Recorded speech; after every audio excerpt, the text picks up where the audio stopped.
Hi friends, मी विलास. आपल्या या आजच्या नवीन व्हिडिओमध्ये मी आपलं सर्वांचं स्वागत करतो. मित्रांनो, जो पण विचार तुमच्या मनात चालू असेल, जो पण विचार आता या क्षणाला तुम्ही करत असाल किंवा जे पण तुम्ही या युट्यूबवर आता शोधत असाल ते सगळं तुम्हाला मिळणार आहे. जे पण तुम्ही तुमच्या आयुष्यात ठरवलं असेल ते सर्व तुम्हाला मिळणार आहे. याच्यासाठी फक्त एकच गोष्ट इम्पॉर्टंट आहे मित्रांनो, का जे तुम्ही ठरवलंय ते तुम्हाला मिळणार.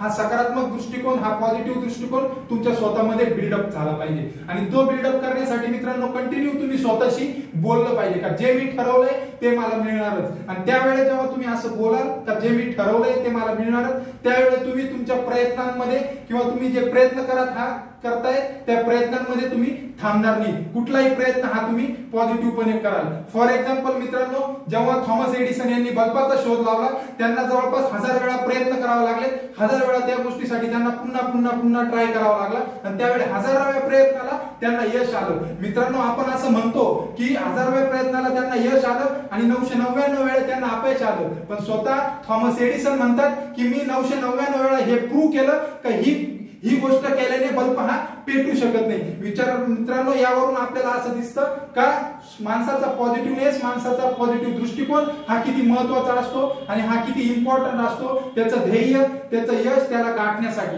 त्यामुळे मित्रांनो, यशाची ज्या पायऱ्या आहेत त्या यशाच्या पायऱ्यांमध्ये सगळ्यात महत्वाची स्टेप पहिले हीच आहे का तुम्ही स्वतः तुमच्या ध्येयासाठी, तुम्ही ठरवलेल्या गोलसाठी तुम्ही नेहमी पॉझिटिव्ह राहिलं पाहिजे. त्याच वेळेस मित्रांनो, तुम्ही स्वतःच्या आयुष्यात एक विशिष्ट अशी सक्सेस किंवा एक विशिष्ट असा पैसा तुम्ही तुमच्या आयुष्यामध्ये मिळवू शकतात. आणि मित्रांनो, ही यशाची सिरीज आपल्याला अशीच चालू ठेवायची आहे का जेणेकरून आपले जे महाराष्ट्रीयन बंधू भगिनी सर्व आहेत का त्यांनी जास्तीत जास्त प्रयत्न केले पाहिजे, यश मिळवलं पाहिजे आणि त्यांच्या आयुष्यामध्ये ते व्यवस्थितपणे जगू शकले पाहिजे. आणि यासाठीच मित्रांनो, पहिले स्वतःमध्ये बिल्डअप करा की मला जे पाहिजे ते मला मिळणारच, जे मी ठरवलंय ते मला मिळणारच. Thank you very much.